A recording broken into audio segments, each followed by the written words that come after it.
Hi, my name's Luke, and I've just spent the last week in Rome. In this video, I'm going to give you my full personal recommendation, do's and don'ts, of what I would actually do if you spend a week here. Let's get into it. Rome is an absolutely beautiful city, full of culture and history, with so many amazing things to see. I want to make sure you get the absolute most out of your trip.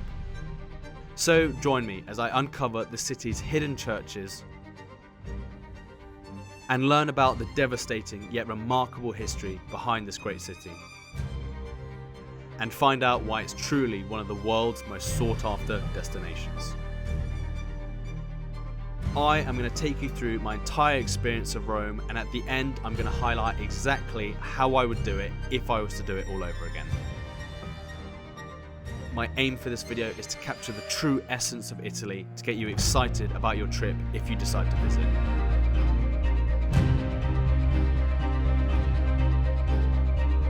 Because after capturing so much cinematic footage, I've decided it's one of the places you've got to see. So let's get into it.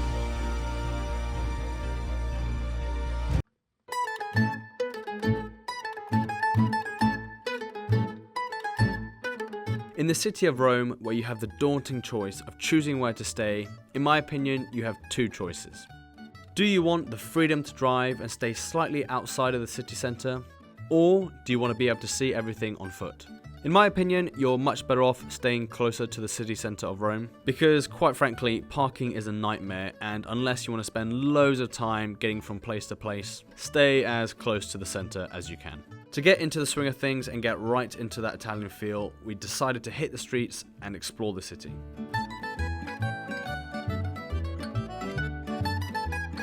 With so many incredible monuments to see, it's easy to find yourself wandering the streets for hours on end, especially on your first day.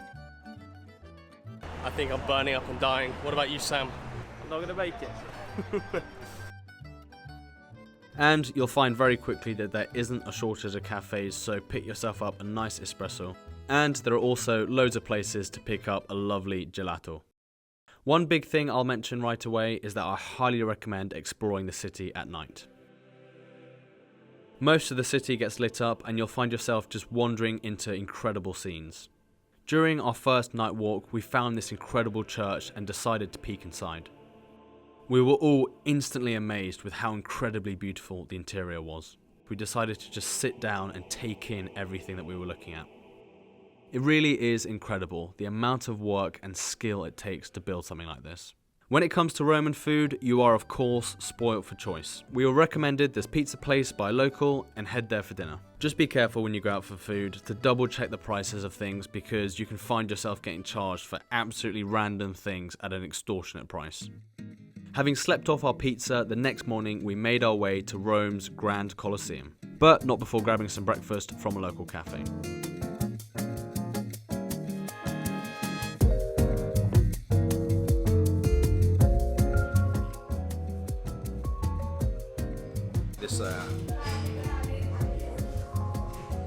That was a good shot. Right, so this is it. We're doing the official first tour. We've got the Roman Colosseum behind us. We've been given these little earphone thingies. It should be all right. Maybe they'll work. Gonna start in 5 minutes. Should be good. It looks quite small there, but in person it's bloody massive. It's way bigger than I could have imagined. I don't know how many people they fit in there. I'll put that in the video, but bloody hell, it's huge, and it's a very hot day. So yeah, let's get some good footage. Starting off, we walked through the Roman Forum. Walking through the Roman Forum is like stepping into ancient Rome's downtown. It used to be a busy hub full of temples and government buildings, a place where history truly unfolded. Now, if you decide to visit the Colosseum and the Roman Forum, I highly recommend booking a tour guide. To be honest, the main advantage is that they help you get through the queues a lot quicker, but also at the same time you will be guided through and learn lots of interesting facts. To be honest, the only disadvantage, and you'll find this to be a common theme, is that you don't get enough time to absorb everything in and spend the time that you might want to spend looking around, which for some people might be quite annoying. We then made our way to the main attraction, the Colosseum itself. The Colosseum, built around 70 to 80 AD, is an iconic symbol of ancient Rome. It hosted gladiator battles and other events and really is a marvel of its time. I will also mention whilst I'm here, if you do decide to do a tour, definitely bring a water bottle with you here because you can get water, but like it's far between. Yeah, it's quite busy. I've got to say it's quite busy. I mean, it is October, but the weather's still good, so can't complain too much. The only other thing I might mention is maybe doing a morning or evening one if it's possible, because the lighting might be slightly better if you're trying to vlog it. But hopefully I got some nice shots. We'll see. I was just saying to Matt, I don't know why we don't build these anymore, and then I thought, well, we've got football stadiums, but it's not quite the same. We should build some more of these. After our tour, we had a nap and then head out for dinner. We found this place right round the corner from us called I Treschellini. I've got to say, the ambiance was just right and the staff were really kind. Good wine. Good wine. My only critique was that the food was really nice, but the portions were a bit too small, so of course I had to fill up on ice cream afterwards. After a night of good wine, we head out into the streets in search of some of the greatest spectacles of Rome. The Trevi Fountain is undoubtedly a stunning masterpiece in Rome. Built in 1762, it features flowing water and intricate sculptures, including Neptune's. Legend says tossing a coin into it ensures a return to Rome, making it a timeless symbol of this epic city. So we have arrived in front of the Trevi Fountain behind me. It is absolutely stunning. It's a lot bigger than I thought it was going to be, I'm not going to lie. But yeah, no, it's absolutely stunning. My first thought was, how much would it cost to build one of these in my garden? I don't have a garden or the money to afford this, but water features are always really beautiful, and this is definitely worth seeing. Would recommend it, but it is incredibly busy, as you can see behind me. And that is a point that I do want to emphasize. It seems like it doesn't matter what time of the day you go, it's always going to be rammed at the Trevi Fountain. So if you do want to get that perfect Instagram picture without loads of people in the background, you might need to do some serious planning or get very good at Photoshop. Right, we are now heading to the Spanish Steps. See what it looks like. I'm expecting some big steps. As we were making our way through the city, it started to become really apparent how busy the main sightseeing spots were going to be during our trip.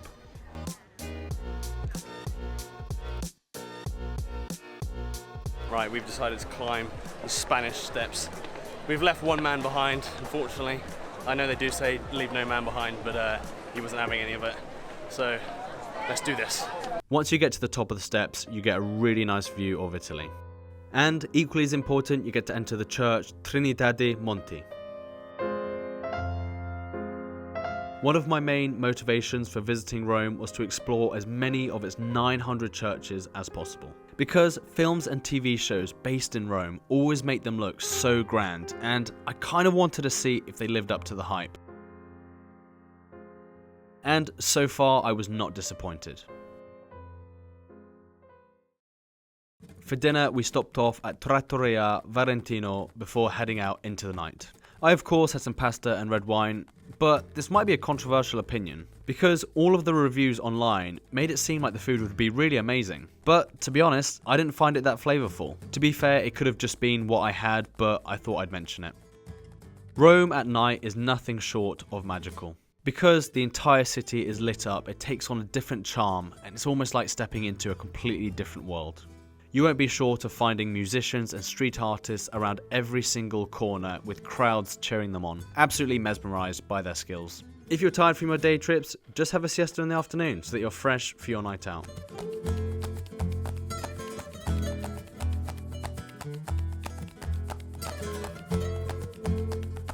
Later that evening, we made our way back to the Trevi Fountain to see if we'd get any better luck with the crowds. And unfortunately, we had absolutely no chance. It was somehow even busier than it was during the day. But despite this, I do recommend seeing it at night because the way the lights hit the Trevi Fountain make it absolutely magical.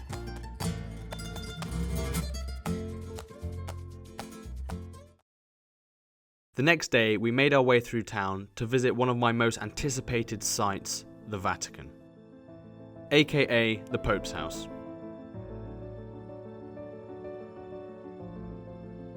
A place filled with art, history, and spirituality. The Vatican is a sovereign city-state within Rome, and its museum holds some of the world's most renowned artworks. Now, for the record, I am a big fan of museum and artwork, so it's fair to say my anticipation for today was quite high. When you visit the Vatican, you are faced with a difficult choice. Do you get a tour guide or not? And this time, it isn't quite as simple. Let me explain. Usually, getting a guided tour is an absolute no-brainer. You get to skip the massive queues and you get to learn the history behind the art that you're observing.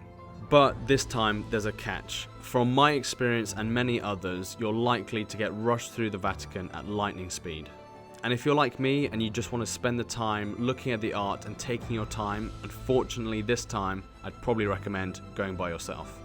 And I know I'm going to sound like a broken record here, but the queues were absolutely insane.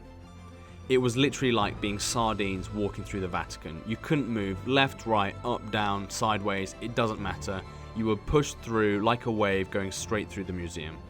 I didn't really take any photos or footage of the crowds when I was there because I was focused on the artwork, but here's some images I found on Google that really represents exactly what it was like at the time. Once we finished the museum, we didn't even attempt entering St. Paul's Basilica because of how massive the queue was. It's a real shame because I really wanted to see it. Hopefully you'll get better luck than I did. Once we got back, we stopped off for some beer and pizza before our next activity.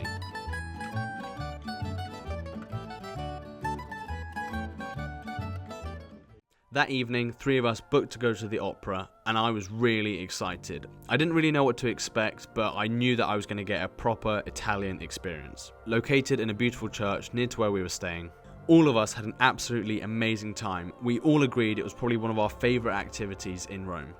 Even though it was, of course, all in Italian, the performers were absolutely fantastic. They were able to communicate a story by breaking the language barrier, and it was actually incredibly funny. I didn't actually film the performance, and out of respect to the artists, I wouldn't want to show it on YouTube anyways, but trust me, if you're in Italy, you need to see these guys. Just remember, and please do me a favour, if you do go to the opera, dress appropriately. I hate to call this guy out, but wearing Hawaiian top and shorts at the opera just isn't the vibe, and out of respect to the artists, I think it's quite appropriate. We visited the Roma football stadium for a tour, and to be honest, unless you're a complete football fanatic, I would just completely skip this. While catching a game might actually be worth it, paying money to see a pitch and getting scolded for turning on a hairdryer inside of the change rooms just isn't worth your time and money. You feeling sporty, Matt? I feel ever so sporty. The next morning, we took an early bus. This was the only tour we took outside of Rome during our trip. Good morning, everyone. Today, we are climbing Mount Vesuvius and checking out Pompei. Should be a good day. The views up here are absolutely stunning. But we've only been walking for 10 minutes and I'm knackered already. But yeah, let's enjoy this walk. Mount Vesuvius towers over the bay in Naples, and it is the last active volcano in mainland Europe. Given its potential for destruction, it is one of the world's most closely watched volcanoes. Come on, Matt, this is what all these leg days have been leading up to. Never skip leg day. Never skip leg day. Maybe 1 or 2. Another thing to note is we've only got an hour, so we're going to get to the top of this thing and back down within that time. Otherwise the bus leaves. So, yeah, not too far though, I think. As soon as we saw whatever this thing is, we knew we were at the top. Righty, made it to the very, very top. We've got a bunch of clouds on this side, as you can see. And then on the other side, I'll take you, we actually have the volcano itself. Don't know how well you'll be able to see it from here. There you go. Yeah, it's a big one. How are the views, Adam? Amazing. They are very, very nice up here. If I didn't have vertigo. I was going to say 2 of us have vertigo. I was thinking it, like cotton. Or Matt's just discovered he has it, I should say. I think I might have vertigo, which not the best time to discover that, but it's worth the hike to get up here. The views, as long as I'm not too close to the edge, are all good. Agreed. You can continue to walk around Mount Vesuvius, but depending on what tour you're on, you might not have that much time to get all the way around. Like I said, we only had an hour. I've got to say, very fitting for any Death Stranding players. Got my Bridges hat, I've got a monster with me. I couldn't be more typical. No one's going to get that at all. After actually a really enjoyable climb up Mount Vesuvius, we made our way to our next stop, Pompei. It was actually really amazing to see how preserved the ruins were, as many parts of the city are seemingly completely untouched. In 79 AD, the city of Pompeii was tragically buried underneath volcanic ash, during, of course, the eruption of Mount Vesuvius, preserving its ancient ruins for centuries to come. I think Pompeii is worth checking out, but it was kind of hard to immerse myself in the history and things that happened here, purely because of the sheer amount of people walking around. It was actually kind of difficult and frustrating to get good footage because there were people in every single shot I tried to get. The next day, my plan was simple: to find as many cinematic churches and religious spots away from the crowds as possible. Each church I visited felt incredibly unique, and inside each and every one of them, it felt incredibly peaceful. The soft light coming through the churches, as well as the sound of distant prayers, made the experience feel incredibly peaceful and, of course, very cinematic. There was religious imagery everywhere, like crucifixes and statues of saints, colourful stained glass windows, and of course, detailed paintings. This was ultimately what I was truly looking for on my trip to Rome. It's exactly what I imagined, and it didn't disappoint. So if you do visit Rome, just take a day out to explore the city and let yourself wander.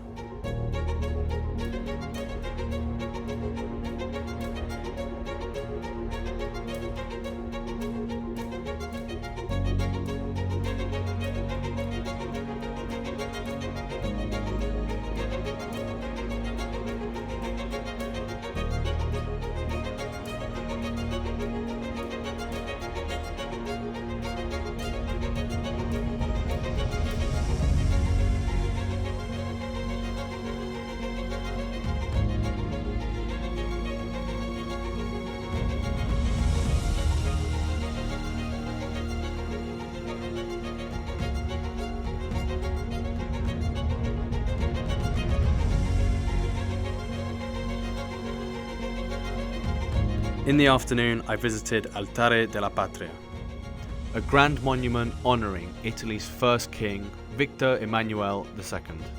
It's also a monument to celebrate Italy's unity.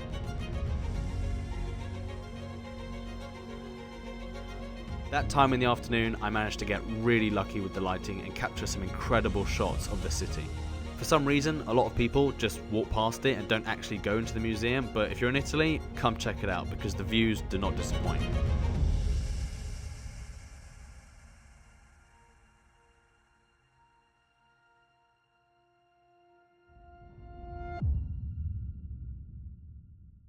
As my journey through Rome comes to a close, I'm filled with a sense of gratitude for the experiences I've had. Despite the crowds, Rome has so much to offer, and I do recommend it if you're considering it for your next European trip. If I was to plan my ideal trip all over again, I'd suggest 4 or 5 days, balancing must-see sites with personal discoveries. On day 1, I'd dive into the city's architectural wonders. On day 2, I'd experience the Colosseum and Roman Forum, followed by an evening at the opera. On day 3, I'd explore Mount Vesuvius in its depths. On day 4, I'd visit the Vatican if it's something on your list. And on day 5, I'd spend as much time as possible exploring the city's many churches and beautiful monuments. Rome is a city of contrast, where ancient and modern coexist in a beautiful symphony. It's a place that rewards patience and curiosity, with unforgettable experiences and timeless beauty. If you enjoyed this video, don't forget to like and subscribe for more travel content as well as filmmaking and content creation videos coming soon. And if you want to share any of your experiences of Rome, please feel free to let me and everyone else know in the comment section because I'm interested to see where I should go to next. So until next time, look after yourself.